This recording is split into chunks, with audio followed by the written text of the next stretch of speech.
পঞ্চদশ শতাব্দীর বাংলা আজকের বাংলার মতো নয়। পঞ্চদশ শতাব্দীর বাংলা ছিল এইরকম যে বর্তমান বাংলাদেশ আর ভারতের পশ্চিমবঙ্গ এই দুটো মিলে একটা বাংলা। সেই বাংলার রাজধানী ছিল গৌড় নামে একটি জায়গা, যেটা বর্তমানে পশ্চিমবঙ্গের মালদা জেলায় অবস্থিত। তো রাজধানী গৌড় বলা হয়, কখনো কখনো সেই রাজধানী আবার পান্ডুয়া হয়, এরকম। তো গৌড়টাকে রাজধানী বলে ধরা হয়। গৌড় ছিল পুরনো হিন্দু রাজাদের রাজধানী। পঞ্চদশ শতাব্দীতে বাংলায় মুসলমান শাসন চলছে, আর গৌড় যে রাজধানী, এটা হিন্দু রাজারা আরো আগে এটাকে রাজধানী করেছিলেন। এর অন্য নাম হচ্ছে লক্ষণাবতী। লক্ষণ সেন এখান থেকে শাসন করতেন। তো এই হচ্ছে পরিচয় গৌড়ের আর বাংলার পরিচয়। নমস্কার, আজকে বলবো যে গৌড়কে কেন্দ্র করে বা বাংলা শাসনভারকে কেন্দ্র করে কিভাবে শুরু হয়েছিল লড়াই, এবং কিভাবে যদু এবং আসমান্তারা প্রেম ভালোবাসার সম্পর্কে জড়িয়েছিল এবং শেষটা কি হয়েছিল, আর শেষে কিছু ঘটনার বিশ্লেষণ। যে সময়ের কথা বলছি সেটা পঞ্চদশ শতাব্দী। এদেশের উপর বিদেশি মুসলমান, তুর্ক আফগান শ্রেণীভুক্ত মুসলমান, যাদেরকে পাঠান মুসলমান বলা হয়, তাদের শাসন চলছে। তারা এদেশের যে সাধারণ মানুষ অর্থাৎ হিন্দু, তাদেরকে কোনো অংশেই গ্রাহ্য করতেন না বা তাদের গুরুত্ব দিতেন না। সমস্ত ক্ষেত্রে হিন্দুর অবস্থান তো এইরকম যে সে হচ্ছে হীন, সে হচ্ছে নীচ, এবং তাকে বেঁচে থাকতে হলে পাঠান শ্রেণীর মুসলমান যেমন ভাবে তাকে চালাতে চাইবে তেমন ভাবে তাকে চলতে হবে। আর ভালো হচ্ছে হিন্দু ধর্ম ছেড়ে মুসলমান হয়ে যাওয়া, কিন্তু হিন্দু তার ধর্ম ছাড়তে রাজি নয়। ফলে ঠোকাঠুকি, মারামারি এগুলো একটা স্বাভাবিক ব্যাপার ছিল। এইগুলো থেকেই পাঠান শ্রেণীর মুসলমানের মধ্যে ক্ষয় আসছিল। আসলে যাকে মারা হচ্ছে সেও পাল্টা মারবে, ফলে ক্ষয় তৈরি হয়েছিল। ক্ষয় আসার ফলেই ওই মুসলমান যারা এত বিদ্বেষী ছিল, তারা আবার নিজেদের মধ্যে লড়াই করলে এদেশেরই হিন্দুকে ডাকতো। এইভাবে ডাকতো যে যেখানে নিজেরা মরছে তখন বোঝা গেল যাদেরকে এতদিন আমরা তাচ্ছিল্য করি তারা বীর। আর বীর মানে আমাকে সাহায্য করে অন্য আমার প্রতিপক্ষকে হারাবে, এই জায়গা থেকে ডাকতো। তো ইলিয়াস শাহী বংশের শাসন আমলে পঞ্চদশ শতাব্দীতে ইলিয়াস শাহী বংশের শাসন চলছিল বাংলায়। এইরকমই দুজন তুর্ক আফগান যে লোক বা রাজপুরুষ, তারা নিজেদের মধ্যে বিরোধে জড়ায়। একজনের নাম হচ্ছে আলাউদ্দিন ফিরোজ শাহ, তারই ভাই অন্য আরেকজন হচ্ছে তারই ভাই নসির শাহ। এরা যুদ্ধে জড়ায়। যুদ্ধেতে আলাউদ্দিন ফিরোজ শাহ হিন্দু জমিদার গণেশকে ডেকে পাঠান। হিন্দু জমিদার গণেশের রাজত্ব ছিল বা জমিদারি ছিল বর্তমান বাংলাদেশের রাজশাহী পরগনার মধ্যে। এই জমিদারিটাকে ভাদুড়িয়া জমিদারি বলেও চেনা যায়। তো এইরকম ছিল। তো সেখান থেকে গণেশ 20 থেকে 22,000 সৈন্য নিয়ে আলাউদ্দিন ফিরোজ শাহের পক্ষে যোগ দেন। কিন্তু আলাউদ্দিন ফিরোজ শাহ হঠাৎ মারা গেলে যুদ্ধে গণেশ আর অপেক্ষা না করে তিনি তার সৈন্যবাহিনীকে নিয়ে গৌড়ে চলে আসেন এবং গৌড়ের সিংহাসন দখল করেন। সেকালের বাংলায় একটা নিয়ম ছিল, যদি একবার কেউ সিংহাসন দখল করতে পারে, সে যেই হোক, রাজা থেকে ফকির যেই হোক, সিংহাসন একবার দখল করতে পারলে সকলেই তাকে রাজা বলে স্বীকার করে নেবে এবং সকলেই তাকে সালাম ঠুকবে, নজরানা দেবে, এগুলো হবে। তো গণেশ সিংহাসনে বসাতে গণেশ হলেন রাজা, কিন্তু নসির শাহ কি ছাড়েন? নসির শাহ ছাড়ার ব্যক্তি নয়। তিনি ছুটে এসে গণেশকে বলেন এখান থেকে সরতে হবে, এটা তার সিট বা তার জায়গা। গণেশ সত্যি রাজি না হওয়াতে দুজনের মধ্যে আবার লড়াই হয় এবং লড়াইয়ে গণেশ জয়লাভ করেন, নসির শাহ মারা যান। এইভাবে অপ্রতিদ্বন্দ্বী হয়ে গণেশ সিংহাসনে বসেন, অর্থাৎ বাংলার শাসক হন। বাংলা, এই পুরো বাংলার শাসক, পূর্ববঙ্গ, বর্তমান পশ্চিমবঙ্গ, এই সবটার শাসক তিনি হন। গণেশ হন বাংলার রাজা, তাকে বলা হতো গণেশ মহারাজ। গণেশের রাজত্ব বেশি দিন চলেনি, ওই কোন রকমে 1 থেকে 2, 3 এরকম 3 বছরের মতো চলেছিল। তো গণেশের এই কাজে সহযোগী ছিলেন গণেশের আত্মীয় মহেন্দ্রদেব এবং তার নিজের ছেলে যদু বা যাদবচন্দ্র। প্রথমেই বলেছি সেকালে পাঠান শ্রেণীর মুসলমানের হাতে হিন্দু নির্যাতিত হচ্ছিল।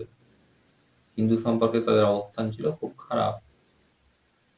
তো হিন্দুও স্বপ্ন দেখতো এই মুসলমানদেরকে একদিন কোণঠাসা করে হিন্দু ক্ষমতায় বসবে এবং হিন্দু রাজত্ব প্রতিষ্ঠিত হবে। গণেশ সেই ইচ্ছাটাকেই পূরণ করার দিকে হাঁটলেন, অর্থাৎ গণেশও ঘোষণা করলেন যে তিনি হিন্দু রাজত্ব প্রতিষ্ঠা করবেন। কিন্তু গণেশের হিন্দু রাজত্বের মধ্যে একটা ত্রুটি ছিল। ত্রুটি দিয়েই শুরু করি, গণেশের হিন্দু রাজত্বে কি ছিল। গণেশ তার যে সৈন্যবাহিনী নিয়ে গৌড় দখল করলেন, সেই সৈন্যবাহিনীকে তিনি তার জমিদারিতে ফিরিয়ে দেন এবং আলাউদ্দিন ফিরোজ শাহ ও নাসির শাহের সৈন্যবাহিনীটাকেই তিনি তার নিজের সৈন্যবাহিনী করে নেন। এইটা তিনি করেন। এইটা দেখলেই বোঝা যায় যে গণেশের হিন্দু রাজত্ব মুসলমানের কাঁধে ভর করে তৈরি হলো, যদি হয়। তো তিনি হিন্দু রাজত্ব করবেন, মুসলিম সৈন্যরা তাকে সাহায্য করবে। প্রথমে তিনি প্রাসাদের ভেতরে যে জায়গায় বসবেন, যে চেয়ার টেয়ার যেখানে দখল করেছিলেন, সেই সবগুলো পরিষ্কার করার ব্যবস্থা হলো। আগে ওই চেয়ারে মুসলিম শাসক বসতেন, বাকি যত সিট আছে বা চেয়ার আছে সেখানে মুসলমান আলেম উলেমা, মুসলমান যারা ধর্মতত্ত্ব বোঝে, মুসলিম যারা পণ্ডিত, মুসলমান যারা মন্ত্রী, এরা বসত।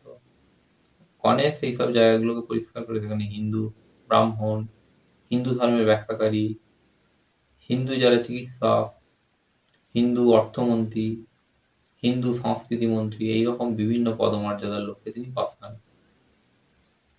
অর্থাৎ প্রাসাদের হিন্দুকরণ শুরু হলো, প্রাসাদটা হিন্দু হলো। এইবার আসে রান্নাঘর। গণেশ মুসলিম রান্নাঘরটা বন্ধ করে দিয়ে একটা হিন্দু রান্নাঘর আলাদা করে তৈরি করান। রাতারাতি তৈরি হয়ে যায় হিন্দু রান্নাঘর, সেখানে হিন্দু পাচক নিযুক্ত হয়, সবই হয়। তো হিন্দু রাজত্ব শুরু হলো। গণেশ হিন্দু রাজত্বে গণেশ প্রতিশ্রুতি দিয়েছিলেন যে তিনি হিন্দুদের যেসব মন্দির টন্দির ভাঙা পড়েছে সেগুলো তিনি এক এক করে গড়ে দেবেন, মসজিদও কিছু সরাবেন। কিন্তু গণেশ এগুলো তো করবেন, কিন্তু গণেশের আরো কাজ ছিল, আর সেই কাজটাই সব থেকে বড় কাজ ছিল। সেটা হচ্ছে প্রাসাদের ভেতরে ওই যে দুজন লড়াই করেছিল, আলাউদ্দিন ফিরোজ শাহ আর নাসির শাহ, ওদের অনেকগুলো করে বউ ছিল। আলাউদ্দিন ফিরোজ শাহের 4 থেকে 5টা, নাসির শাহের 7 থেকে 8টা বউ। মুসলিম শাসকদের একটা নিয়ম ছিল, যে মুসলিম শাসক যুদ্ধে হেরে যাবে বা মারা যাবে, তার বউগুলো যে জিতেছে তার রক্ষিতা হবে। রক্ষিতা মানে তাকে যেমন খুশি ব্যবহার করা যাবে। তো এইবার কি হবে, এতক্ষণ তো মুসলমানের সঙ্গে মুসলমানের হতো রক্ষিত, এবার তো হিন্দু ক্ষমতা এসেছে। মুসলিমদের মধ্যে এই গল্প চলতে থাকে, বলা চলতে থাকে, রাজা, হিন্দু রাজা যদি ওই মেয়েগুলোকে মানে বউগুলোকে রক্ষিতা রাখে অসুবিধে নেই, কিন্তু বিয়ে করলে তার আগে মুসলমান হতে হবে। তারা ইসলাম ধর্মের যে কথা সেটাই তারা বলছিল। রাজা গণেশ কিন্তু ওই মহিলাদেরকে রক্ষিতাও করলেন না, বিয়েও করলেন না। তিনি তাদেরকে জানিয়ে দিলেন লোক দিয়ে যে এটা হিন্দু রাজত্ব, এটা মুসলিম রাজত্ব নয়। তাই তাদেরও ইসলাম মানার ব্যাপারে তিনি জোর করবেন না। অর্থাৎ তাদের ইচ্ছা হলে তারা ইসলাম পালন করবে, আর না যদি মনে হয় ইসলাম তারা পালন করবে, তারা না করতে পারে।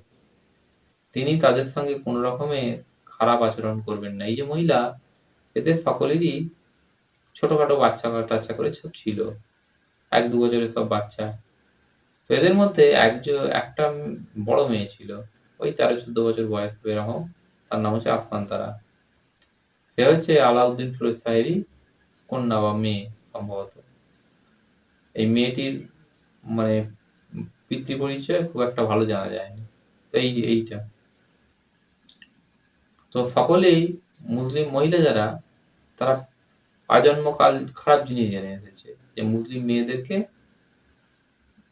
স্বামী মারা গেলে একটা খারাপ জীবনযাপন, ইতর জীবনযাপন করতে হয়।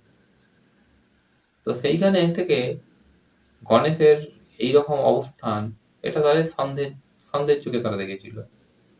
কিন্তু কিছুদিন পর থেকে তারা বিশ্বাস করতে শুরু করে গণেশ মহারাজ যা বলেছেন সেটা বোধহয় সত্যি। বোধহয় না, সত্যি সত্যিই সত্যি। কারণ আজ পর্যন্ত গণেশ তাদেরকে কিছুই করলেন না। মানে তাদের কাছে এলেন না, তাদেরকে আলাদা করে ডেকে আদর করতে গেলেন না বা কিছু তাদের গায়ে হাত দিতে গেলেন না। গণেশ আলাদাভাবে থাকেন। এবং তাদের কাছে যথারীতি খাবার যেমন আসার তেমন আসে। তারা গণেশের প্রভাবেতেই হিন্দু খাবার বা হিন্দু রান্নাঘর থেকে যে খাবার আসে সেইগুলি। গণেশ তাদের বলে দিয়েছিলেন তাদের ভরণ-পোষণের দায়িত্ব তিনি নিচ্ছেন।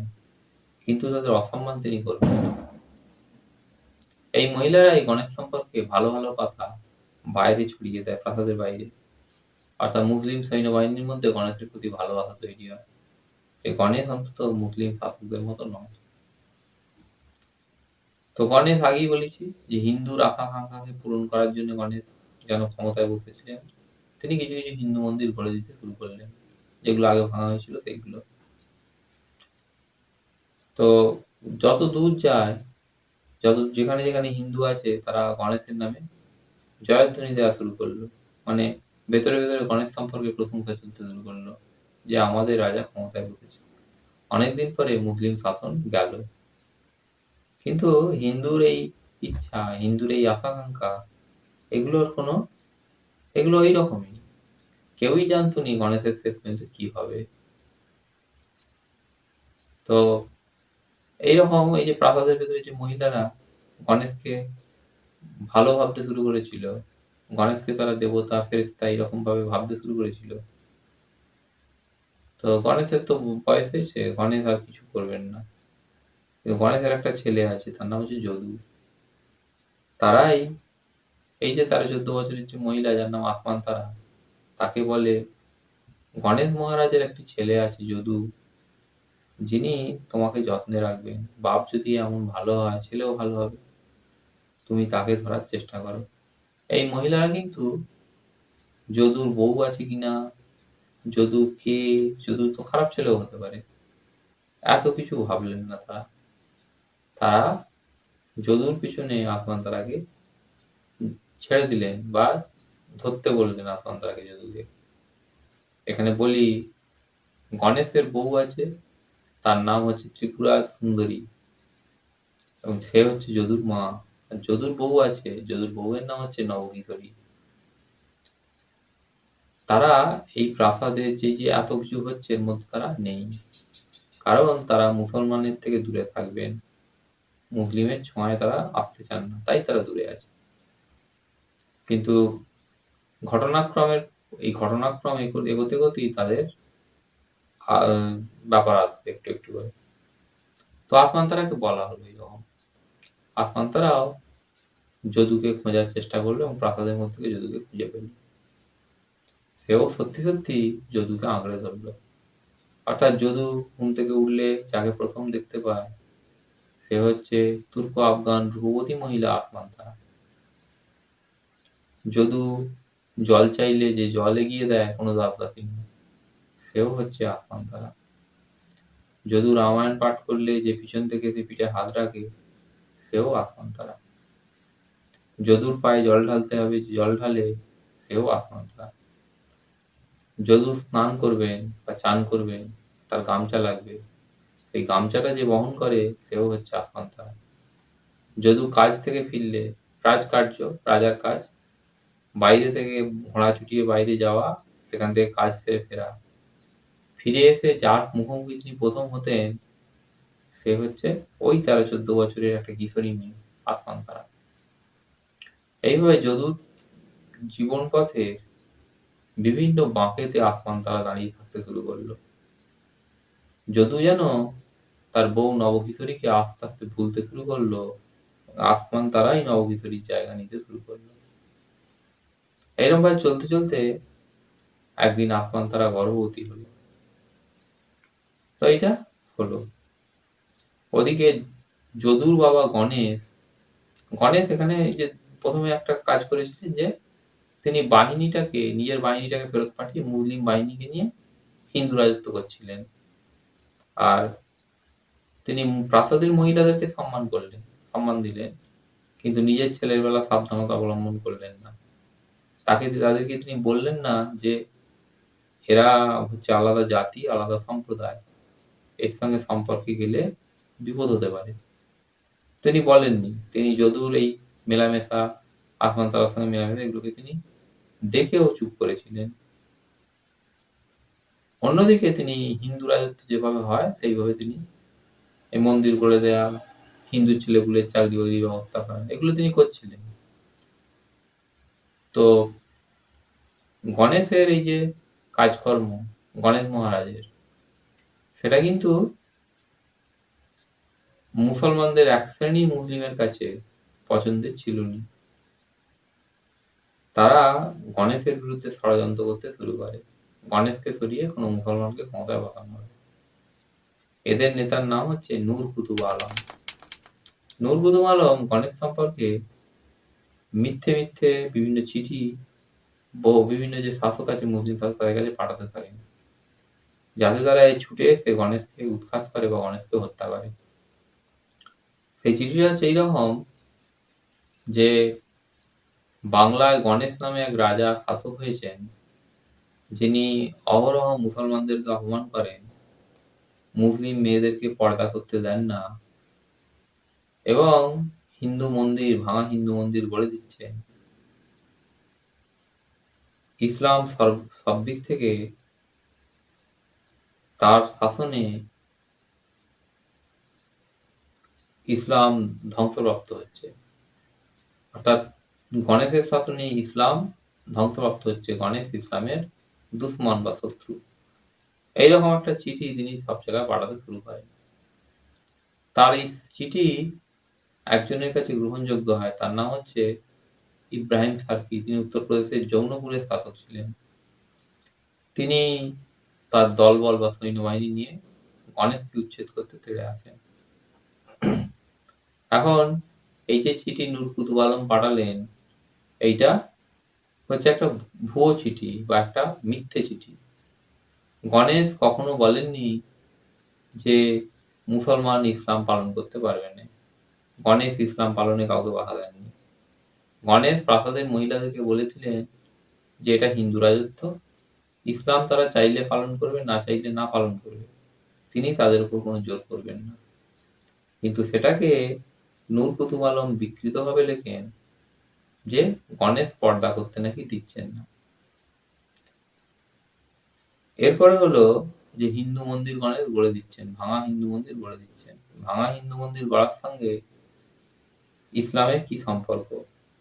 ইসলামের কোনো সম্পর্ক নেই। নূর কুতুব আলম আগ্রাসী ইসলাম, ইসলামই সত্য ধর্ম, অন্য ধর্ম মিথ্যে, ইসলামই থাকবে, অন্য ধর্ম থাকবে না, এইরকম একটা ধ্যান ধারণা থেকে আক্রোশে পরিপূর্ণ হয়ে গণেশকে উৎখাত করার জন্য চিঠি লিখেছিলেন। তো ইব্রাহিম সার্কির সঙ্গে গণেশের যুদ্ধ হলো, কিন্তু যুদ্ধে গণেশ জিততে পারলেন না, গণেশের হার হলো। এই হারটা হলো সম্ভবত এইরকম ভাবে, গণেশ মুসলিম সেনার কাঁধে হাত দিয়ে বা কাঁধে ভর করে হিন্দু রাজত্ব করেছিলেন। তো ইব্রাহিম সার্কিও তুর্ক আফগান, আর গণেশের সৈন্যবাহিনীর মুসলমানরা ছিল তুর্ক আফগান। ফলে যুদ্ধ হবার আগেই দুজনের মধ্যে খোলাখুলি হয়ে যায়। ফলে যুদ্ধ আর হলো না, গণেশ হেরে গেলেন। গণেশের হেরে যাওয়াকে দেখে ইব্রাহিম সার্কি গণেশকে বলেন, হয় তুমি মুসলমান হও, তাহলে রাজত্ব থাকবে, আর নয় তোমাকে সরতে হবে। কিন্তু মুসলিমরা হেরে গেল ইব্রাহিম সার্কির কাছে, তাদেরই কিছু লোক গণেশ চলে গেলে আবার ক্ষতি হবে, এইটা মনে করে তারা ইব্রাহিম সার্কিকে বলে যে গণেশ অত্যন্ত ভালো রাজা, তিনি কারোর প্রতি কোনো অবিচার করেননি, তার রাজত্বে হিন্দু মুসলিম উভয়ই ভালো আছে, তাকে সরানোর দরকার নেই। তখন ইব্রাহিম সাকি জানতে চান যে গণেশের রাজত্বে হিন্দু মুসলিম ভালো আছে, তাহলে চিঠিতে যে এইসব লেখা হয়েছে। তারা বলেন যে চিঠিতে কি লেখা হয়েছে তারা জানেন না, কিন্তু গণেশের রাজত্বে কোনো মুসলিম মহিলার অপমান হয়নি। প্রাসাদের মুসলিম মহিলারা সম্মানিত হয়েছেন। গণেশ কারো বউকে তুলে এনে বলেননি এটা এখন আমার বউ। তখন ইব্রাহিম সাকি গণেশকে ছাড় দেন, বলেন ঠিক আছে, কিন্তু আমাকে তো একজনকে মুসলমান করতে হবে। এদিকে যদু আসমান তারার সঙ্গে মেলামেশা করতে করতে আসমান তারা গর্ভবতী। যদুর খেয়াল ছিল। যদু প্রথমে নানা করে, মানে গণেশ যদুকে বলেন যে মুসলমান হওয়ার জন্য। যদু নানা করে, কিন্তু শেষ পর্যন্ত রাজি হয়ে যায়। যদু ইব্রাহিম সাকির কাছ থেকে কলমা পড়ে মুসলমান হন। যদুর নাম হয় জালালউদ্দিন। তো যদুকে গণেশ প্রতিশ্রুতি দিয়েছিলেন যে ইব্রাহিম সাকি চলে যাওয়ার পর তিনি তাকে প্রায়শ্চিত্ত করে ধর্মে ফেরাবেন। ইব্রাহিম সাকি চলে যাওয়ার পর একটা প্রায়শ্চিত্তের ব্যবস্থাও হয়। সেটা গৌড়ের প্রাসাদে হতে পারে, পান্ডুয়াতে হতে পারে, কোথাও না কোথাও হয়েছিল প্রায়শ্চিত্তের একটা ব্যবস্থা। এবং যদু বাউনদের অনেক পরিমাণ সোনাদানা, তারপরে উপহার সামগ্রী দেন, দিয়ে তিনি হিন্দু ধর্মে ফেরেন। কিন্তু যদুর এই হিন্দু ধর্মে ফেরা, এইটা যদুই মিথ্যে প্রতিপন্ন করে। কারণ হিন্দু ধর্মে ফিরলুম, তারপরে আবার সেই মুসলমান মেয়ের সঙ্গে মেলামেশা করলুম, এটা হিন্দু ধর্মে ফেরা ঠিক হলুনি। এটা হচ্ছে ধর্ম নিয়ে এক ধরনের খেলা করা। কারণ যে কালে নিয়মটাই হচ্ছে মুসলমান মেয়ে বিয়ে করলে মুসলমান হতে হবে, মুসলিম মেয়ের সঙ্গে সম্পর্ক তাহলে রাখা কিসের জন্য, এই প্রশ্নটা তৈরি হয়। তো যদু এই কাজটা করেন, যে তিনি প্রায়শ্চিত্ত হলো, কিন্তু তিনি সব ভুলে আবার সেই আসমান তারার সঙ্গে মেলামেশা করতে থাকেন। আর আসমান তারা গর্ভবতী। আসমান তারা গর্ভবতী হওয়ার পর যদুর উপর চাপ তৈরি করতে থাকে, হয় তুমি আমাকে বিয়ে করো, আমি হিন্দু হবো, আর নয় তুমি মুসলমান হও। যদু কিছু কিছু বাউন ঠাকুর ডেকে আসমান তারার ব্যাপারে কথা বলেন। সেখানে তারা জানায় যে আসমান তারাকে বিয়ে করতে পারে যদু হিন্দু করে, কিন্তু সেখানে আসমান তারার অবস্থানটা নিচে হবে, অর্থাৎ বড় রানী সে হতে পারবে না, পাট রানী হতে পারবে না, তাকে অপেক্ষাকৃত ছোট রানী হয়ে থাকতে হবে। আসমান তারা আবার ছোট রানী হতে রাজি নয়। ফলে সাব্যস্ত হলো যদুকেই ইসলাম ধর্ম গ্রহণ করতে হবে। এদিকে যদু ইসলাম ধর্ম গ্রহণ করেছে এবং যদুর আসমান তারা বলে একটি মেয়ের সঙ্গে সম্পর্ক আছে, এই খবরটা যখন যদুর বউ নবকিশোরী এবং যদুর মা ত্রিপুরা দেবীর কাছে যায়, তখন তারা দল বল লোক লস্কর নিয়ে গৌড়ের প্রাসাদে উপস্থিত হন। অর্থাৎ যে মহিলারা এতদিন পর্যন্ত মুসলমানের ছোঁয়া এড়িয়ে চলবেন ঠিক করেছিলেন, তারা এবারে সিদ্ধান্ত নিলেন পুত্র স্বামী এদেরকে রক্ষা করতেই হবে, না হলে সব যাবে, ধর্ম দরকারে বিসর্জন দিয়েই করতে হবে। তাই তারা লোক লস্কর নিয়ে উপস্থিত হন গৌড়ের প্রাসাদে। নবকিশোরী একখানা খাঁড়া নিয়ে এসেছিল, কালী ঠাকুরের হাতে যেরকম খাঁড়া থাকে ওইরকম খাঁড়া, যে এক কোপে আসমান তারার মুন্ডুটা উড়িয়ে দেবে। এইটা শুনলেই কিরকম একটা ভয়ঙ্কর ভয়ঙ্কর লাগছে, যে কিরকম ভয়ঙ্কর ব্যাপার। আসলে সেকালে এগুলো কোনো ভয়ঙ্কর ব্যাপার নয়, এগুলো ছিল বৈধ ব্যাপার। অর্থাৎ নবকিশোরী খাঁড়া বার করলে আসমান তারাও একটা তরবারি বার করবে, দুজনে যুদ্ধ হবে, যুদ্ধে যে জিতবে সেই হবে যদুর আসল বউ। জিনিসটা ঠিক এইরকম।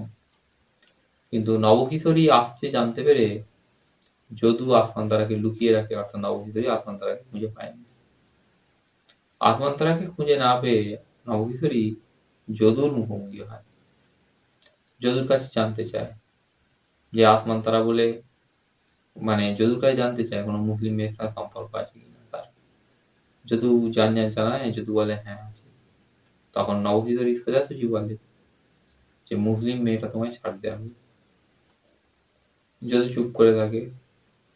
যদু আবার বলে, এই নবকিশোরী আবার বলে যে তুমি মুসলিম মেয়েটা ছাড়বে কিনা বলো, তুমি নিজে জানো তুমি কত বড় অন্যায় কাজ করেছো, তুমি ধর্মকে ছোট করছো, তুমি জানো। যদু চুপ করে থাকে। যদুর মনের ভেতরে আসমান তারা যেমন রয়েছে, নবকিশোরীও রয়েছে। যদু কাউকে বাদ দিতে পারছে না। বলে দুজনে তোমরা একসঙ্গে থাকবে। বলে একসঙ্গে? তুমি জানোনি যে একসঙ্গে থাকলে ধর্ম নষ্ট হবে? তোমার গায়ের সঙ্গে ওর গা ঠেকবে, আর সেই গা আমার গায়ে ঠেকলে আমার ধর্ম নষ্ট হবে। নবকিশোরীর এই যে কথা, এইটাকে বলে অস্পৃশ্যতা। ভারত সরকার অস্পৃশ্যতার বিরুদ্ধে। তো নবকিশোরী এইটা বলে। যদু বলে প্রায়শ্চিত্ত হয়েছিল, আমি হিন্দু। নবকিশোরী বললে তোমার হিন্দু ধর্ম তুমি রাখো। তুমি হিন্দু হয়েছ, তোমার ভেতর থেকে হিন্দুয়ানি গেছে। তুমি মুসলিম মেয়েটার সঙ্গে মেলামেশা করতে করতে তোমার ভেতরের থেকে হিন্দুয়ানি গেছে, তোমার ভেতরে মুসলিম সত্তা তৈরি হয়েছে। তাই আমি এতবার বলছি মুসলিম মেয়েটা ছাড়ার কথা, তুমি ছাড়তে পারছো না। তো নবকিশোরী এরপরে বলে, তুমি যদি মুসলিম মেয়ে না ছাড়তে পারো তাহলে আমি তোমাকে ছাড়বো। ঠিক এইরকম সময়ে ত্রিপুরা দেবী অর্থাৎ নবকিশোরীর শাশুড়ি পেছন থেকে নবকিশোরীকে ডাকে, বলে বউ তুই চলে আয়, চলে আয়। ও বিধর্মী হয়েছে, ওর সঙ্গে আমাদের কোনো সম্পর্ক নেই। নবকিশোরী যেতে যেতে যদুকে বলে যায়, তুমি প্রায়শ্চিত্ত করে হিন্দু ধর্মে ফিরেছিলে তো, কিন্তু তুমি সম্পর্ক বন্ধ করোনি। তুমি যদি মুসলিম মেয়েটাকে ছাড়ো তাহলে আমি আবার তোমায় প্রায়শ্চিত্ত করে ঘরে তুলব। যদুর কোনো সাড়া শব্দ নেই। নবকিশোরী সরে আসে। এরপরে ত্রিপুরা দেবী এবং নবকিশোরী দুজনেই এই যে সম্পত্তি, এ থেকে যদুকে বঞ্চিত করা, হিন্দুর পুরনো আইনের কথাটাই তোলে যে বঞ্চিত করা হবে। ধর্ম যে পরিবর্তন করে তাকে সহায় সম্পদ থেকে বঞ্চিত করা হয়। মুসলিম শাসনের সঙ্গে সঙ্গে এই আইন তৈরি হয়েছিল। তো এইটা কিন্তু যদুর পিছন থেকে রাজা গণেশ এবং তার সহযোগী কয়েকজন এগিয়ে আসে। তারা বলে যে তোমরা যে ইচ্ছা পোষণ করছো বা তোমরা যে কথাগুলো বলছো এগুলো হবে না এখানে, এই আইন এখানে প্রযুক্ত হবে না। মুসলমান হচ্ছে প্রবল, যদি তোমরা ধর্ম বাঁচাতে চাও এখান থেকে চলে যাও। এই সিংহাসন যদুই পাবে। যদুর পরিবর্তে এই সিংহাসন অন্যদিকে গেলে তাহলে মনে রেখো তুমি আমি আমরা কেউ সুরক্ষিত নয়, আমাদেরকে হয়তো সবাইকেই প্রাণ দিতে হবে। বরঞ্চ তোমাদের জন্য ভালো হচ্ছে তোমরা একটাকিয়ার যে জমিদারি সেটা আলাদা করে নাও, সেখান থেকে কোনো টাকা গৌড়ে আসবে না, সেটা হবে স্বাধীন জমিদারি, এইটা তোমরা মেনে নাও। আর এই সিংহাসন যদুই পাবে। যদু ইসলাম গ্রহণ করেছে এইটা শুনে মুসলিমরা খুশি হয়েছিল। যদুকে আমি হিন্দু ধর্মে ফিরিয়েছিলাম, কিন্তু যদু মুসলিম মেয়েটার সঙ্গে সম্পর্ক রাখে, ওর জন্যে ইসলামই ভালো। এত কথার মধ্যে নবকিশোরী হারিয়ে যায় কোথায় যেন, সে উদাস মতো হয়ে যায়, খানিক যেন কি ভাবে, তারপর চলে যাবে বলে ঠিক হয়। কিছুক্ষণ ধরে সে গজগজ করতে থাকে এবং কিছু গালাগালিও দেয়। এগুলো খুব স্বাভাবিক, কোনো নেই যে এগুলো হবে। নবকিশোরীর যে শাশুড়ি ত্রিপুরা দেবী, সে বলে অনুপ নারায়ণকে তো বড় করতে হবে, তো টাকা কড়ি লাগবে। গৌড়ের কোষাগারটা খুলে দেওয়া হয়, তারা বেশ কিছু সোনাদানা নিয়ে সেখান থেকে যায়।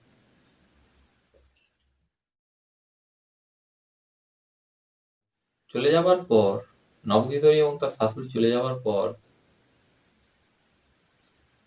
গৌড়ের যে প্রাসাদ, সেই প্রাসাদের যে হিন্দু হিন্দু অবস্থা সেটা ধীরে ধীরে পাল্টাতে শুরু করে। অর্থাৎ নবকিশোরীর যে স্বামী যদু, সে আবার কলেমা পড়ে মুসলমান ধর্ম গ্রহণ করে। অর্থাৎ আগেরটা ছিল একটা কৌশল, আত্মরক্ষার জন্য কৌশল, এবারে সত্যি সত্যি সে কলেমা পড়ে মুসলমান ধর্ম গ্রহণ করে। পুরনো নামটাই সে ফিরিয়ে আনে, জালালউদ্দিন। জালালউদ্দিনের নামে মোহর তৈরি হয় এবং যে প্রাসাদে যে কক্ষ যেখান থেকে রাজকার্য হতো, গণেশ সেখানে হিন্দু দিয়ে ভরিয়েছিলেন, সেই জায়গায় হিন্দু সরিয়ে আবার মুসলমান দিয়ে ভরানোর ব্যবস্থা হয়। যদু এরপরে আসমানতারাকে মুসলিম মতে বিয়ে করেন, অর্থাৎ যদু সিংহাসন দখল করেন। এগুলো সব পরপর যদু আসমানতারাকে বিয়ে করেন এবং যদু নিষ্ঠাবান মুসলমানের মতো করে আচরণ করতে থাকেন। তিনি প্রত্যহ 5 বার নামাজ পড়া, রোজার মাস এলে রোজা রাখা, মুসলমানদের যে বিভিন্ন পরব হয় সেই পরবগুলোতে ধর্মের যে বিধান আছে পালন করা, তো জাকাত দেওয়া, রোজা হজে যাওয়া, এই সব কিছুই তিনি এক এক করে পালন করেন। এবং যে জিনিসটা হিন্দুকে শঙ্কিত করেছিল এবং হিন্দুর মাথাটা নিচু করে দিয়েছিল সেটা হলো তার বাবা গণেশ মহারাজ যে মন্দিরগুলো গড়ে দিয়েছিলেন, যদু সেগুলোকে আর একবার ভেঙে দেন।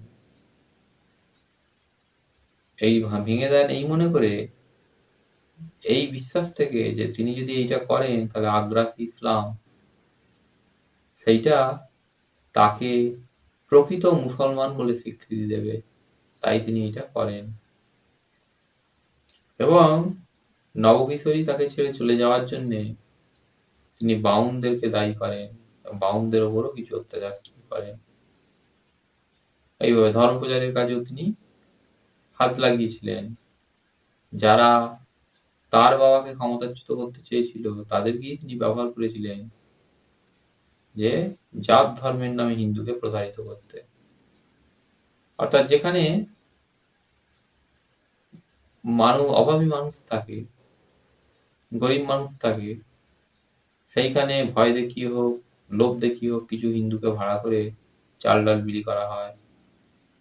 তারপরে তাদেরকে রান্না করা খাবার দেয়া হলো। তারা খাওয়া দাওয়ার পর যখন 5 দিন কেটে যায় বা 2 দিন কেটে যায়, তখন সেখানে গিয়ে বলা যে আমরা সকলে মুসলমান বা এই খাবারগুলো সব মুসলিম বাড়ি থেকে এসেছে, তখন সকলে হাই হাই করবে, ধর্ম নষ্ট হলো। সেকালে হিন্দু বিশ্বাস করতো জাত গেলে আর জাত ফেরেনি, অর্থাৎ ধর্ম গেলে ধর্ম ফেরেনি। যদু এইভাবে মুসলমান করার ব্যবস্থা করেন। ধর্ম গেলে ধর্ম ফেরেনি মানে তারা মুসলমান হয়ে গেছে। তারা কলেমা না পড়েই নিজেদেরকে ঘোষণা করলো তারা মুসলিম। তো যদুর রাজত্বকালটা ঠিক এইভাবে চলে যে যদু ইসলামের পক্ষে দাঁড়িয়ে ইসলামমুখী হয়ে নিজের বাকি জীবনটা কাটান। আর আসমানতারার সঙ্গে তার সম্পর্ক আগে যেমন ছিল পরেও তেমন থাকে। ওদিকে নবকিশোরী বাড়িতে চলে গিয়ে সে সধবার যে চিহ্নগুলো এক এক করে সে নষ্ট করে ফেলে, সিঁদুর মুজে ফেলে, শাঁখা ভাঙে এবং বিধবার যে সাদা শাড়ি সেটাতে পরে।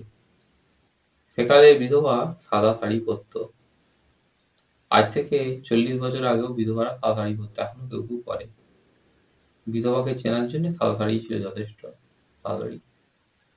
তো এগুলো সে পরে। এখন যে কেউ এইটা দেখে বলতে পারে যে নবকিশোরীর সঙ্গে বিচ্ছেদ হয়েছিল, সাদা শাড়ি পরা বা সধবার চিহ্ন মোছার কি দরকার ছিল? তো এর উত্তর হচ্ছে সেটা ছিল ধর্মের কাজ। ধর্ম শেখায় শাঁখা সিঁদুর এইগুলো পরে থাকলে যে স্বামী আজকে পছন্দ করেনি, যে স্বামী আজকে দূরে ঠেলে, সেও একদিন এইগুলোর টানে কাজ চলে আসবে। কিন্তু নবকিশোরী তো আগেই তার স্বামী যদুকে চিহ্নিত করেছে, যদু ধর্মবিহীন বা যদু বিধর্মী হয়েছে। তো শাঁখা সিঁদুর যদি স্বামীকে টেনে আনে তাহলে বিধর্মী স্বামী চলে আসবে, তাতে নবকিশোরীর ধর্ম নষ্ট হবে। নবকিশোরীর ধর্ম হচ্ছে নবকিশোরীর উপাস্য দেবী, নবকিশোরী মঙ্গলচণ্ডীর পুজো করত। নবকিশোরীর উপাস্য দেবীর যে ধর্ম, নবকিশোরীর তাই ধর্ম। তো সেই ধর্ম নষ্ট হবে, তাই সেইটা করেছিল। যদুর কাছে এইগুলোর খবর যায়। কিন্তু যদু এগুলোয় কখনো বাধা দেয়নি বা কিছু বলেনি। কারণ তার মনে হয়েছিল এগুলো হলে পরে নবকিশোরী নিজের মতো করে থাকবে। তাতে করে তার প্রতি ক্ষোভ বা রাগটা কিছু কিছু কম হবে। কিন্তু যদু যত সময় যেতে থাকে নবকিশোরীর জন্যে তার শোক বা দুঃখ কমেনি, বরঞ্চ বাড়তে থাকে। সে জীবন রায় বলে একটি লোককে দিয়ে দূর থেকে নবকিশোরীর খবর নিত। তো এইভাবে চলতে থাকে সব জিনিসটা। দেখতে দেখতে 4টি বছর পার হয়ে গেল। নবকিশোরীর ছেলে অনুপ নারায়ণের যৌবরাজ্যে অভিষেক এবং বিয়ে। সেদিন আকাশ ছিল মেঘাচ্ছন্ন। সকাল থেকেই নবকিশোরীর চোখে আসে জল। যতবার জল মোছে ততবারই চোখে জল আসে। তার পাশে যারা ছিল, নবকিশোরীর পাশে যারা ছিল, তারাও এইটা দেখে আস্তে আস্তে উঠে যায়। ধর্মের কাল, কেউ অন্যরকম কিছু বলতে পারবে না। কিন্তু নবকিশোরীর এই চোখ থেকে জল পড়া এটা তার শাশুড়ি মা দেখে ফেলে। সে চেঁচিয়ে বলে, শালা বউ, এত বেলা হলো, তুই এখনো বসে বসে পুরোনো কান্না কাঁদছিস? কাঁদিস নি, সে হচ্ছে অলক্ষণে, অপয়া, অপিণ্ডি। তার জন্যে কাঁদলে পরে আমাদের ছেলে অর্থাৎ অনুপ নারায়ণের অকল্যাণ হবে। অনুপই আমাদের সব। আজ বাদে কাল তার অভিষেক, বিয়ে। তুই যা, গিয়ে মঙ্গলচণ্ডী পুজো করবি যা। তখন নবকিশোরী আবার তার যে দেবতা বা দেবী, তার পুজো করতে গিয়ে পুজো করতে বসে। তো ত্রিপুরা দেবী নবকিশোরীকে বলে দিয়েছিলেন যে নিমন্ত্রণ যেখানে যেখানে গেছে, আর যেগুলো বাকি আছে করবি। কিন্তু সেই অপয়াটাকে একটাও নিমন্ত্রণ করবি নি, তাকে বাদ দিবি। নবকিশোরী কিন্তু পুজো শেষে যখন এক জায়গায় এসে বসলো, তখন কিন্তু সে সেটা আর করতে পারল না। সে একটা চিঠি লিখলো তার বিধর্মী স্বামীর উদ্দেশ্যে। চিঠিটা হচ্ছে এইরকম: আমি মৃত যাদব নারায়ণের স্ত্রী। কাল আমার পুত্রের বিবাহ এবং রাজ্যাভিষেক। আপনি বেগম সহ এখানে এসে নবদম্পতিকে আশীর্বাদ করলে আমি কৃতার্থ হব। নিচে তার সই, নবকিশোরীর। এই চিঠিটা গেল যদু বা জালালউদ্দিনের কাছে। জালালউদ্দিন হচ্ছেন গৌড়ের অধিপতি এবং বাংলার শাসক। তো তার কাছে গেল। এই চিঠিটা দেখে গৌড়ের অধিপতি বা জালালউদ্দিন খানিক মুখড়ে পড়েন যে নবকিশোরী তাকে মৃত লিখেছে। তাহলে কি সে সত্যি মরে গেল? সে অনেক করে ভাবতে থাকে যে একদিন যে কিশোরী আমাকে ধরে আমার গলা জড়িয়ে ধরতো, কত আদর করতো, সে আজকে আমাকে মৃত লিখল। বলে ভাবতে ভাবতে সে ভাবে, মুসলমান যে কেউ হতে পারে যে কোনো দিন, অথচ যে কুলে আমি জন্মেছিলাম, হিন্দু কুলে, সেই কুল আর পাওয়া যায়নি, সেটা ছাড়বে। সে বুঝে উঠতে পারেনি কি লিখবে না লিখবে। সে আসমান তারার নাম দিয়ে একখানা চিঠি লেখে। সেই চিঠিটা হচ্ছে এইরকম যে, অনুপ নারায়ণের বিবাহ এবং রাজ্যাভিষেকের খবর পেয়ে আমরা অত্যন্ত আনন্দিত হলাম। গৌড়ে এবং পান্ডুয়ার মন্দির মসজিদে বিশেষ প্রার্থনার ব্যবস্থা করা হলো। অনুপের জন্যে আমরা বেশ কিছু উপহার সামগ্রী পাঠালাম, যা দিয়ে তার রাজ্যাভিষেক এবং বিয়ের প্রয়োজন মিটতে পারে।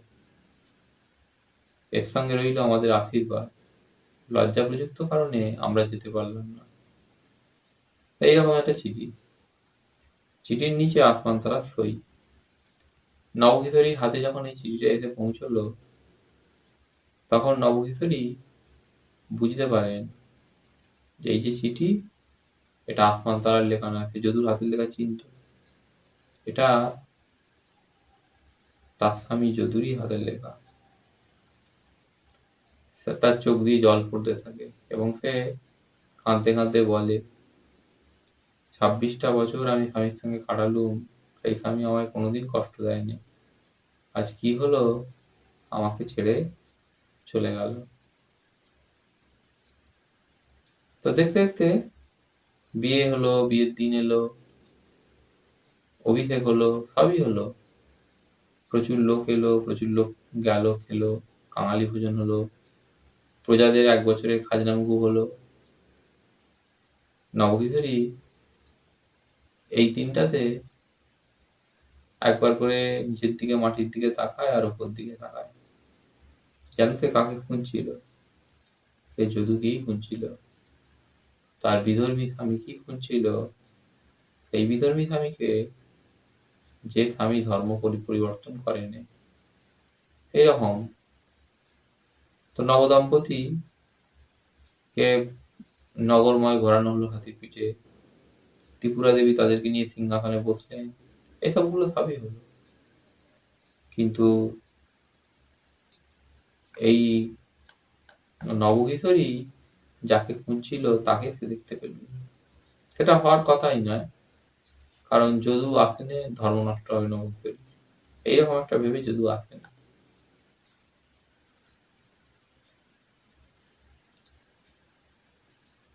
তো দেখতে দেখতে অভিষেক টভিষেক পার হয়ে গেল।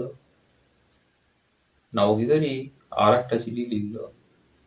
একটা চিঠিতে লিখল গৌড়ের বাদশা জালালউদ্দিন বা যদুর সম্পর্কে, যে তার স্বামী ছিল। আর একটা লিখল সে আসমান তারার উদ্দেশ্যে। প্রথম চিঠিটা সে লিখল আসমান তারার উদ্দেশ্যে, তোমাদের আশীর্বাদে শ্রীমানের অভিষেক এবং বিবাহ সম্পন্ন হয়েছে। তোমাদের যে দেওয়া গয়না কোনো কাজে লাগেনি। আর আমি বিধবা, আমার আর কি গয়নাগাটি দামি শাড়ির প্রয়োজন। সেগুলো আমি সবই তোমাকে পাঠালাম। তুমি সেগুলো পরে বাদশাকে ধন্য করবে, আর আমার মাথা খারাপ হয়েছে জেনে আমাকে ক্ষমা করবে। এই চিঠিটার সঙ্গে একটা বোঁচকায় নবকিশোরী বিচ্ছেদ পূর্ব জীবনে যত শাড়ি আছে, যত গয়নাগাটি আছে, সেগুলোকে বেঁধে দেয়। আর একটা চিঠি ভূর্জপত্রেতে লেগে সে গৌড়ের প্রাসাদ থেকে ফিরে এসে শতবার চিহ্ন মুছে ফেলেছিল। তখন শাঁখা ভেঙেছিল। শাঁখা ভাঙাগুলোকে সে একটা কৌটোয় রেখেছিল। কৌটো মানে সিঁদুর চুবড়ি, এই জাতীয় জিনিস সে রেখেছিল। সেই সিঁদুর চুবড়িটা বা কৌটোটা সে নিয়ে আসে। তার মধ্যে সে ভূর্জপত্রে কয়েকখানি লাইন লেখে। এই লাইনগুলো হচ্ছে এইরকম: জবনীর তরে যদি পতি দেয় জাতি, কি তারে লিখিব পাঠ কহ গৌরপতি। ধর্মার্থে রমণীগণ পতিব্রতা হয়, ধর্মার্থে কিশোরী পতি ছেড়ে দূরে রয়। প্রথম যে চিঠিটা আসমান তারার উদ্দেশ্যে লেখা হয়েছিল, বোঁচকা এবং চিঠিটাকে বলে দেওয়া হয় এটা আসমান তারাকে দিতে, আর এই সিঁদুর কৌটো মধ্যে থাকা এই যে ভূর্জপত্র, এটা যদু বা জালালউদ্দিনকে দিতে। তো সেইরকম ভাবে জিনিসগুলো পাঠিয়ে দেয় নবকিশোরী। এরপর সে আরো বেশি করে ধর্মের মধ্যে ডুবে যায়। অর্থাৎ বেশি বেশি করে বার ব্রত করা, উপবাস করা, মাসে 18 দিন পর্যন্ত উপবাস করত। এইরকম জীবনের মধ্যে সে চলে যায়। সে এরপর থেকে আর তার স্বামী, মানে বিধর্মী স্বামী, তার বউ বা নিজের যে বৌমা, নিজের শাশুড়ি মা, এসবে কারোরই কোনো মধ্যে আর খোঁজ রাখত না। এইরকম ভাবে চলতে চলতে 4টি বছর পরে হঠাৎই একদিন নবকিশোরী মারা যায়। যদু কিন্তু রাজকার্যে ব্যস্ত। যদুর সুখের জীবন। তার নবকিশোরীকে নিয়ে চিন্তা ভাবনা থাকলেও সেটা ভাবার সময় কোথায়। কিন্তু হঠাৎ একদিন যখন খবর গেল যে নবকিশোরী আর নেই, তখন পুরনো শোক তার নতুন করে জেগে উঠল। সে চিঠিগুলোকে আবার বার করলো। যে চিঠিগুলো নবকিশোরী 4 বছর আগে লিখেছিল তাকে, সেইগুলো বার করে সেগুলোর দিকে তাকাতে তাকাতে তার চোখ ঝাপসা হয়ে এলো। মুসলমান হয়ে পূর্বজীবনের কথা স্মরণ করতে নেই। এই কথাটা যদু জানতো। যদুর নতুন জীবন হয়েছে, কিন্তু তারপরও সে শোককে বা কান্নাকে আটকে রাখতে পারল না। পাশেই দাঁড়িয়ে ছিল তার সঙ্গে প্রেম ভালোবাসায় জড়িয়ে যাওয়া আসমান তারা। আসমান তারাকে সে বলে, দেখো সুশীলা, সাধ্বী, কিশোরী আমাকে ছেড়ে চলে গেল। যদুর ধারণাই ছিল না কিশোরী তাকে ছেড়ে চলে গেছে অনেক দিন। আজকে তার উপলব্ধি হচ্ছে কিশোরী ছেড়ে চলে গেছে। সে বলে যে চলে গেল, এরপরে হয়তো একদিন আমিও হঠাৎ করে চলে যাব। কি জানো তো, আজ মনে হয় সেদিন কিশোরীর কথা, নবকিশোরীর কথা শুনলেই ভালো হতো। সে আমাকে বাড়িতে তুলতে রাজি হয়েছিল আরেকবার প্রায়শ্চিত্ত করলে। তোমাকে ছাড়লে হতো। বলে তখন আসমান তারা বলে, এখন এগুলো মনে হচ্ছে তোমার? বলে হ্যাঁ, আজ 8 দিন পরে মনে হচ্ছে। আমি যদি তার কথা শুনতাম তাহলে হয়তো সে আরো কিছুদিন বাঁচত।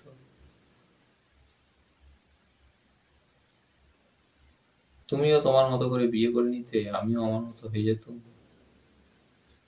তো আসমান তারা এই কথা পছন্দ করছে না দেখে যদু বলে, তুমিও তো ভালো মেয়ে, তুমিও কি কোনোদিন তার নিন্দে করেছো? কি জানো, এই চিঠিতে সে তোমাকেই লক্ষ্য করে বলেছে, এই দেখো জবনীর তরে যদি পুঁতি দেয় জাতি, তোমাকে জবনী বলছে। আর কি তারে লিখিব পাঠ কহ গৌরপতি, দেখো আমাকে গৌরপতি সম্বোধন করছে। আমাকে সে চাইতো, আমাকে সে কাছে চাইতো। আমি তার কাছে যাই, তার কাছে থাকি, কিন্তু শুধু ধর্মের কারণে সে আমার কাছে আসতে পারল না। এটা বলতে বলতে যদু আসমান তারাকে দিয়ে একটা প্রতিজ্ঞা করা, ফলে যে আসমান তারা, আজ তোমাকে একটা প্রতিজ্ঞা করতে হবে। আজ আমি বেঁচে আছি, কাল হয়তো আমি থাকবো না। কিন্তু মানুষের মন হচ্ছে চঞ্চল প্রকৃতির। আজ যেটাকে ঠিক মনে হচ্ছে কাল সেটাকে ভুল মনেও হতে পারে। দেখো না, একদিন আমি, নবকিশোরী কোনো অপরাধ করেনি, কোনো অন্যায় করেনি, আমি তাকে ছেড়ে তোমার কাছে চলে এসেছিলাম। আজ আবার সে মরে যেতে তার কথা মনে পড়ছে। তাই বলছি,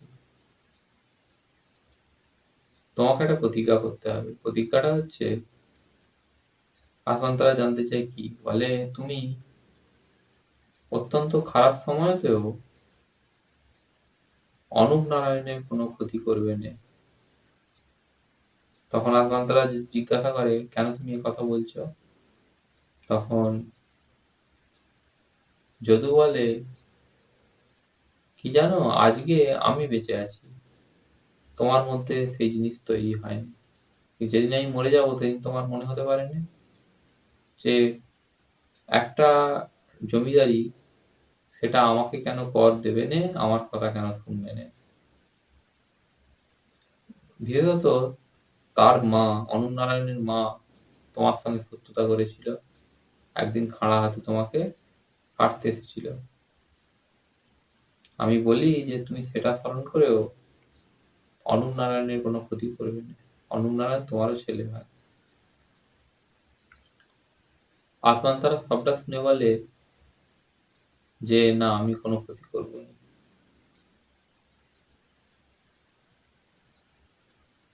যদু বলে, অনুপ নারায়ণও তোমার কোনো ক্ষতি করবে না।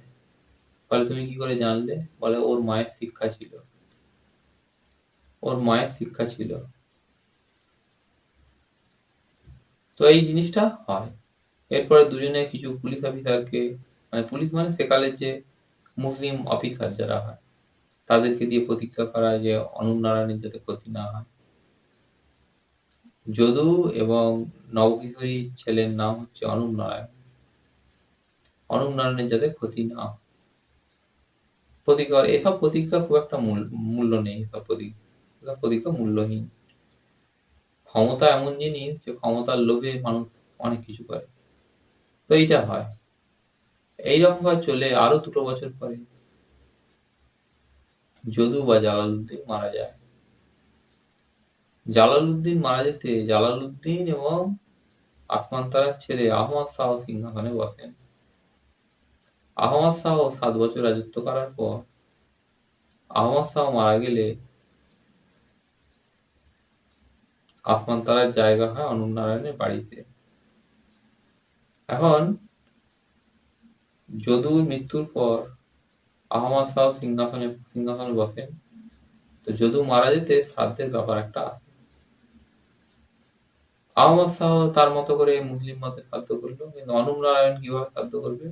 অনুপ নারায়ণের খুব ইচ্ছা বাবা শ্রাদ্ধ করে, পণ্ডিতদের ডাকে, কিন্তু পণ্ডিতরা সকলেই জানিয়ে দেয় এইরকম ধরনের শ্রাদ্ধ হয়নি, কারণ তার বাবা বিধর্মী হয়েছিল। তখন অনুপ নারায়ণ খুব মুভড়ে পড়েন। তো জনৈক বিদ্যাভূষণ নামক পণ্ডিত বলেন যে তুমি তোমার বাবার হিন্দু থাকা অবস্থার যে শ্রাদ্ধ হয় সেটা করতে পারো, তার জন্য ভালো হচ্ছে গয়ায় গিয়ে তোমার বাবার নামে পিণ্ডি দেয়া। তো সেখানেও গয়ায় যারা পণ্ডিত তারা আপত্তি করে।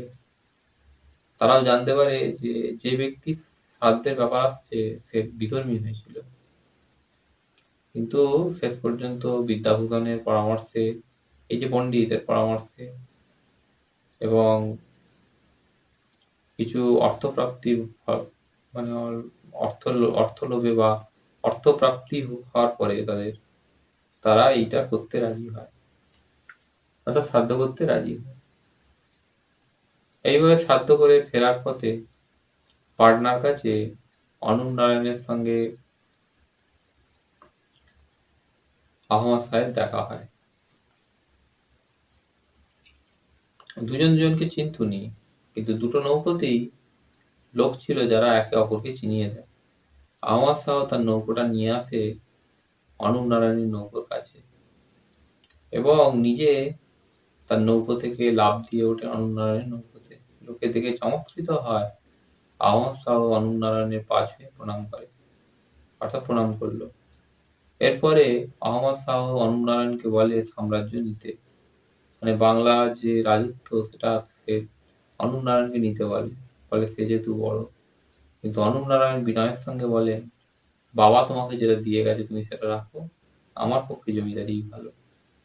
এরপর আসমান তারা বা এই জাতীয় কিছু নিয়ে দুজনের মধ্যে কথা হয় কিছু, তারপর দুটো নৌকো আবার আলাদা হয়ে যায়। আবার সেই আসমান তারায় আসে। আসমান তারা শেষ জীবনে জায়গা পেয়েছিল অনুপ নারায়ণের বাড়িতে। অনুপ নারায়ণ তার জন্য ঘর করে দেয় এবং তার জন্য কিছু মাছ মারার ব্যবস্থা করে দেয়। এই বয়সে ত্রিপুরা দেবীর সঙ্গে আসমান তারার ভাব হয়ে যায়। দুজনে একসঙ্গে বসে হরিবাসর শুনত, হরিবাসরে যেত এবং আসমান তারা তুলসী তলায় প্রদীপ দিত। এই আসমান তারার মধ্যে অনুপ নারায়ণ তাকে গঙ্গার জলেতে কবর দেয়। এদিকে আহমদ শাহের ছেলে থাকলেও আহমদ শাহের মৃত্যুর পর ইলিয়াস শাহী বংশের বা হিন্দু জট থেকে তৈরি হওয়া যে বংশ সেটা নষ্ট হয়ে ইলিয়াস শাহী বংশের হাতেই ক্ষমতা চলে যায়, মানে মুসলিম শাসন শুরু হয়ে যায়। আবার পুরো পরিপূর্ণ যে মুসলমান তুর্ক আফগান মুসলিম তাদের শাসন। আহমদ শাহের ছেলে থাকলেও একজন দাস, তার নাম হচ্ছে নাসির বা নাসির উদ্দিন বলে একজন দাসের হাতে ক্ষমতা যায়। আবার মুসলিম শাসন, পুরনো যে মুসলিম শাসন সেই ধারাটা আবার শুরু হয়। তো এই হচ্ছে যদু আসমান তারার প্রেম ভালোবাসা এবং শেষ পর্যন্ত কি হলো।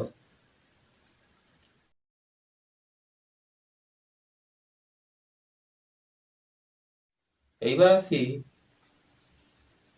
যে এই যে এতক্ষণ যা বললাম এর ভিত্তিতে কিছু গুরুত্বপূর্ণ প্রশ্নে। প্রথমটা হচ্ছে ইতিহাসের প্রশ্ন।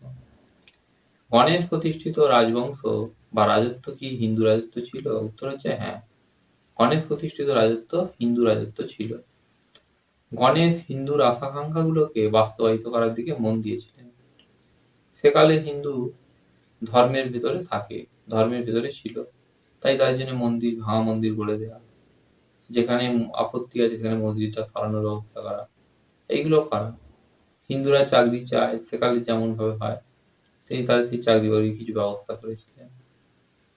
কিন্তু তার ছেলে যদুর ইসলাম গ্রহণ হচ্ছে প্রকৃত ইসলাম গ্রহণ হয়নি। সে মুসলিম মেয়েকে ভালোবেসে ইসলাম গ্রহণ করেছিল। যদিও ইসলামে কিন্তু এই মুসলিম মেয়ে বিয়ে করে ইসলাম গ্রহণটা খুব বৈধ একটা ব্যাপার। তো যাই হোক, যদু ইসলাম গ্রহণ করে এবং যদু ইসলাম গ্রহণ করেই শুধু ক্ষান্ত হয়নি, সে ইসলামকে আঁকড়ে ধরে ক্ষমতায় টিকে থাকবে বলে কট্টরপন্থী ইসলামের যে রূপ অর্থাগ্রাসী ইসলাম যেটা, তার ধারক বাহক হয়ে দাঁড়ায়। অর্থাৎ সেই সব লোকেদের সে সমর্থন করে হিন্দুর চোখে সে নিন্দনীয় হয়ে ওঠে। যদুর একটা অভিযোগ ছিল যে বাউনরা নাকি তার বউকে তার থেকে আলাদা করে দিয়েছে, বাউনদের জন্যই নাকি নবকিশোরী তার কাছে আসেন। এইটা হচ্ছে একটা অভিযোগ মাত্র, এই অভিযোগের কোনো সারবত্তা নেই। সেকালে নবকিশোরীর যে ধর্মবোধ, এই ধর্মবোধ সেকালে যদু জানতনি এমন নয়, যদু জানতো সেকালে এইটা হচ্ছে সমস্ত সতী নারীর ধর্মবোধের মধ্যে পড়ে। অর্থাৎ নবকিশোরী যা করেছে সেটা সব সতী নারীরই কাজ হচ্ছে এইরকম, সব সতী নারী এটা করত, এটা পরে আসছি। তো যদুর হাত ধরে যে শাসন শুরু হয় সেটা নামে শুনতে লাগলেও যে হিন্দু শাসন, গণেশের বেটা, গণেশের ছেলে যদু শাসন করছে মানে হিন্দু শাসন, কিন্তু আসলে সেটা ছিল মুসলিম শাসন। সেকালে হিন্দুরা বুঝতে পেরেছিল যদু হয়ে গেছে জালালউদ্দিন, জালালউদ্দিন তার কেরামতি দেখাচ্ছে। যদুর ইসলাম প্রচারের কৌশল হিন্দু জাত ধর্মের নামে হিন্দুকে অপমানিত করা। আজকের যুগে ভাবলে এইটাকে মনেই হবে যে সেকালে হিন্দু নির্বুদ্ধি তাকে ব্যবহার করে। তো সেই কাজগুলো ধর্মপ্রচার হিন্দুর কাছে তাকে সম্মানিত করেনি। ফলে গণেশ প্রতিষ্ঠিত রাজত্ব হিন্দু রাজত্ব হলেও সেই হিন্দু রাজত্ব গণেশেই শেষ হয়ে যায়। গণেশ মারা যান যদুর ক্ষমতা লাভের অল্পকালের মধ্যেই, প্রাসাদের মধ্যে তাকে কেউ খুন করে এবং যদু তার তদন্ত করেননি। এখান থেকে আর একটা প্রশ্ন আসে, যদু বা যাদবচন্দ্র কেমন মানুষ ছিলেন? উত্তর হচ্ছে যদু বা যাদবচন্দ্র একজন বহুমুখী সত্তার অধিকারী মানুষ ছিলেন। এই বহুমুখী সত্তার অধিকারী অর্থ প্রশংসা নয়, এই বহুমুখী সত্তার অধিকারী অর্থ হলো যে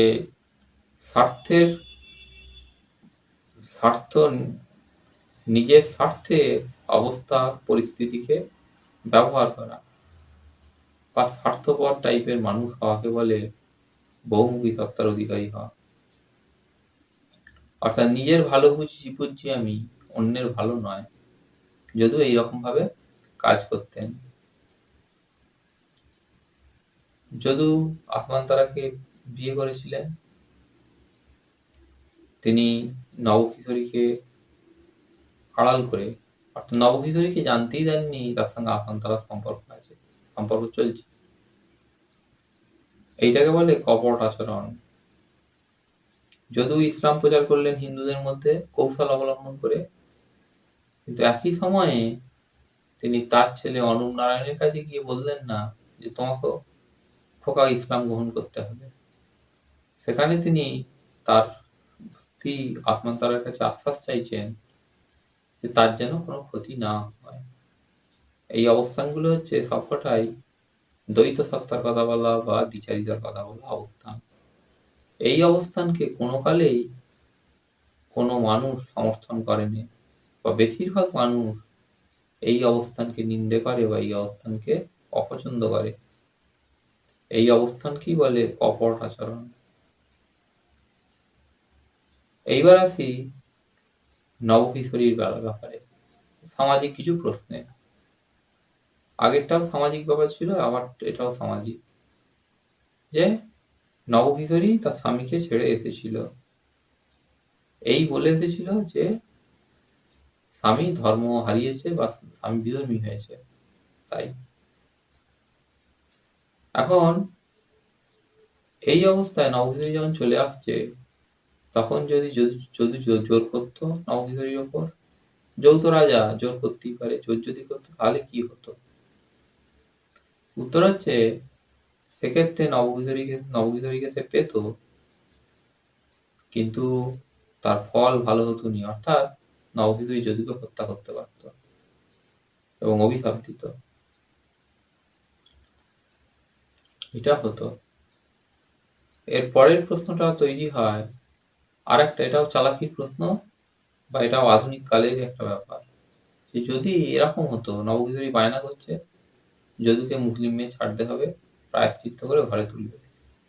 যদি নবকিশোরীর কথা মতো যদু প্রায়শ্চিত্ত করে ঘরে ঢুকলো, এরপরে সে গোপনে আবার আসমান তারার সঙ্গে যোগাযোগ শুরু করলো, তাহলে নবকিশোরীর অবস্থান কি হতো? নবকিশোরী সেক্ষেত্রে যখন জানতে পারতো যদু এই কাজ করছে, তখন তার উত্তরটা হতো এইরকম, এবার আমি তোমাকে ছুটি দেবো। এই ছুটি দেওয়ার অর্থ হচ্ছে এবার আমি তোমাকে ছেড়ে চলে যাব। নবকিশোরী আত্মহত্যা করত। অর্থাৎ যে জিনিসকে সে অধর্ম বলে মনে করে, সেই জিনিসটাই যদুর মাধ্যমে ঘটছে, তাই তার এই অবস্থা। এইখান থেকেই আর একটা প্রশ্ন তৈরি হয়, মধ্যযুগের সতী কেমন ছিল? মধ্যযুগের সতীর কথা বলতে গেলে নবকিশোরীকে দিয়েই উদাহরণ দেওয়া যায়। অর্থাৎ নবকিশোরী হচ্ছে মধ্যযুগের সতীর একটা উদাহরণ।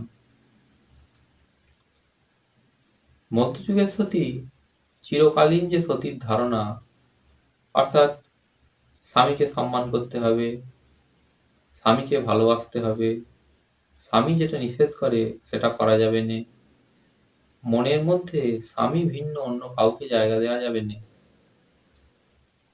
এই বোধ বুদ্ধি চিরকালীন সতীর মতো মধ্যযুগের সতীও রাখত। অর্থাৎ মধ্যযুগের সতী এগুলো বিশ্বাস করত, কিন্তু তারপরও তার একটা অন্য বৈশিষ্ট্য ছিল, সেটা হলো মধ্যযুগের সতী ধর্মকে প্রথমে রাখত, তারপরে স্বামীকে রাখত। অর্থাৎ ধর্ম যেটাকে নিষেধ করে সেটাকে সে বলে নিষেধ, ধর্ম যেটাকে বলে বৈধ সেটাকে সে বলে বৈধ, ধর্মকে সে সামনে রাখত। এখন যে কেউ জানতে চাইতে পারে ধর্মটা কি? এই তো এত ধর্ম আছে, হিন্দু ধর্ম, ইসলাম ধর্ম, খ্রিস্ট ধর্ম, বৌদ্ধ ধর্ম, জৈন ধর্ম, কত ধর্ম। সতীর ধর্মটা কি? সতীর ধর্মটা হচ্ছে, সতী যে দেবী বা যে দেবতার উপাসনা করে, যে দেবী বা দেবতার পুজো করে, সেই দেবী বা দেবতা যা পছন্দ করে সেটাকে সতী যেভাবে জানে, সেটাই হলো সতীর ধর্ম। এই ধর্মের মানদণ্ডে সতী প্রথম বিচার করে তার স্বামীকে, তারপর বিচার করে অন্যান্য লোককে। স্বামী হচ্ছে তার প্রথম বিচার্য জায়গা বা বিচার্য মানুষ। যে স্বামী স্বামী যদি এই ধর্ম থেকে বিচ্যুত হয়, অর্থাৎ সতী যেটাকে মনে করছে ধর্ম, সেই ধর্ম থেকে যদি স্বামী বিচ্যুত হয়, তাহলে সতী স্বামীকে ছাড়তো মধ্যযুগে। নবকিশোরীকে যদি যদু বলতো, মেরে ধরে নয়, আটকে নয়, যে নবকিশোরী তুমি দাঁড়াও, তুমি যাবে নে, আমি তোমার স্বামী হই, আমি বলছি তুমি আমার সঙ্গেই থাকবে, তাহলে নবকিশোরীর উত্তরটা এইরকম হতো, আমি জানি তুমি স্বামী, কিন্তু ধর্ম আমাকে অনুমতি দেয়নি তোমার সঙ্গে থাকতে। যদি তুমি মনে করে থাকো যে আমার উচিত তোমার কথা শোনা, তাহলে পরকালে আমি তোমার অপেক্ষায় থাকব, সেখানে আমার দেবতা বা আমার দেবী তার সামনে তোমাকে দাঁড় করিয়ে আমি জিজ্ঞাসা করব যে তুমি আমার স্বামী কিনা, তোমার কথা আমার শোনা উচিত কিনা। অর্থাৎ মধ্যযুগের সতী প্রথমে ধর্মকে রাখত, তারপরে সে স্বামীকে রাখত। ধর্ম মানলে স্বামীর কথা সে সব কথা শুনবে, ধর্ম না মানলে সে স্বামীর কথা শুনবে নে। এটা হচ্ছে মধ্যযুগের সতীর বৈশিষ্ট্য। এখান থেকে আর একটা প্রশ্ন তৈরি হয় যে নবকিশোরী তো জমিদারের বউ, সে ধর্মটা এইভাবে পালন করলো, তাহলে একটা গরিব ঘরের মহিলা সে তার বিধর্মী স্বামীর ক্ষেত্রে কিভাবে ধর্ম পালন করত? এর উত্তর হচ্ছে, যদি বিধর্মী স্বামীটা মানে যদি গরিব ঘরের মেয়েটিকে তার বিধর্মী হওয়া স্বামী, যার পয়সা আছে, সে যদি এইভাবে বলতো যে হ্যাঁ পাগলি, তুই আমাকে ছেড়ে যাচ্ছিস, কাল খাবি কি, তোর তো কোনো সঙ্গতি নেই, তাহলে সেই সতী নারী এইভাবে উত্তর দিত তার বিধর্মী স্বামীটাকে যে আমি বিষ খাবো, বিষ, তোমার সমস্যা আছে কোনো? এবং এটাই সত্যি, যে ক্ষেত্রে সতী নারী গরিব হওয়ার কারণে ধর্ম পালনে অপারগ হতো, সেখানে সে বিষ খেয়ে আত্মহত্যা করত। বিষ খেয়ে গলায় দড়ি দিয়ে, আরো অসংখ্য পদ্ধতি আছে, এই সবগুলো করে সে আত্মহত্যা করত। কোনো অবস্থাতেই সতী নারী তার ধর্মহীন বা বিধর্মী স্বামীর কাছে ধরা দিত নি। এটা হচ্ছে মধ্যযুগের সতীর বৈশিষ্ট্য, যে কোনো অবস্থাতেই সে স্বামীকে প্রথমে রাখবে না, সে স্বামীকে রাখবে হচ্ছে পরে, ধর্মকে সে প্রথমে রাখবে। ধর্ম মানে যাকে সে উপাসনা করে বা যাকে সে পুজো করে, তার পছন্দ অপছন্দগুলোকে সে যেভাবে জানে, সেই দেবতার বা দেবীর, সেইটাই হচ্ছে তার ধর্ম।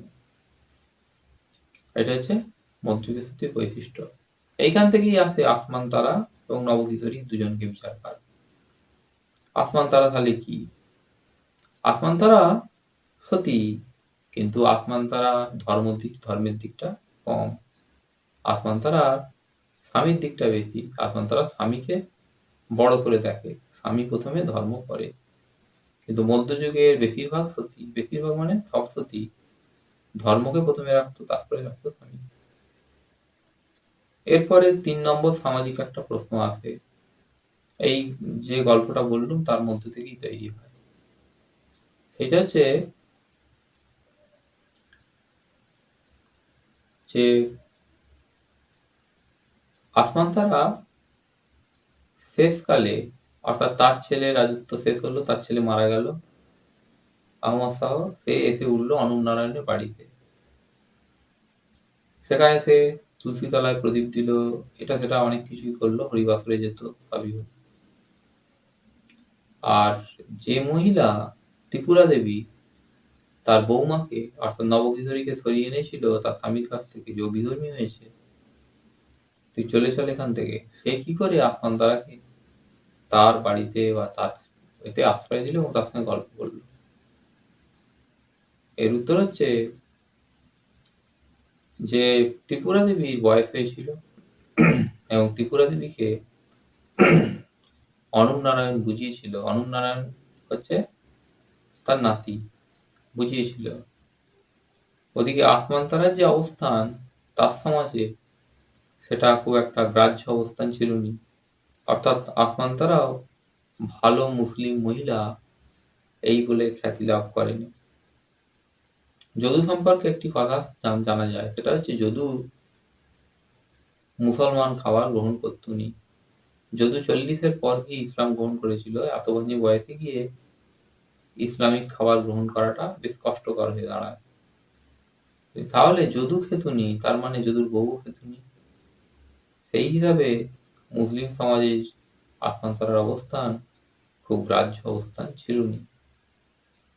আসমান তারা সেই কারণে অতি সহজেই অনুপ নারায়ণের বাড়িতে আশ্রয় পায় এবং এক বৌমাকে হারিয়ে আর এক বৌমার উপরে সবটা জানার পর ত্রিপুরা দেবী বিশ্বাস করতে শুরু করেন, তাই গল্প টল্প যা বলা হয় তাই। কিন্তু আসমান তারা মুসলমান মহিলাই ছিলেন। তুলসী তলায় প্রদীপ দেওয়া, হরিবাসরে বসা, এগুলো আচার অনুষ্ঠান। যেমন করে ইসলাম পালন করলে রোজা, হজ, জাকাত ইত্যাদি যেগুলো রয়েছে, এগুলো হচ্ছে আচার অনুষ্ঠান। ইসলামী বিশ্বাস এগুলো নয়। ইসলামী বিশ্বাসটা হচ্ছে এইটা, সেটা হচ্ছে আল্লাহ এবং তার নবীতে বিশ্বাস এবং বিচার দিবসে বিশ্বাস। আসমান তারা সেটা করত। কিন্তু আসমান তারার পছন্দ ছিল নি মুসলমানের নামাজ, রোজা, হজ এইগুলো। তার পছন্দের ছিল হিন্দুর যে আচার অনুষ্ঠান সেইগুলো। তাই সে হিন্দুর আচার অনুষ্ঠানগুলো করে, খানিকটা বৈষ্ণব ভাবাপন্ন হয়ে পড়ে এবং শেষ পর্যন্ত বিচার দিবসের জন্য প্রতীক্ষারত আসমান তারা গঙ্গার চরেই আশ্রয় নেন অনুনারায়ণের সাহায্যে। অর্থাৎ অনুনারায়ণকে সে বলেছিল তাকে গঙ্গার চরে যেন এ করা হয়, হতে হয়। এই হলো গল্পের মধ্যে থাকা যে প্রশ্নগুলো, তার উত্তর, যে কি হয়, ঠিক কিরকম ব্যাপারটি ছিল। ধন্যবাদ।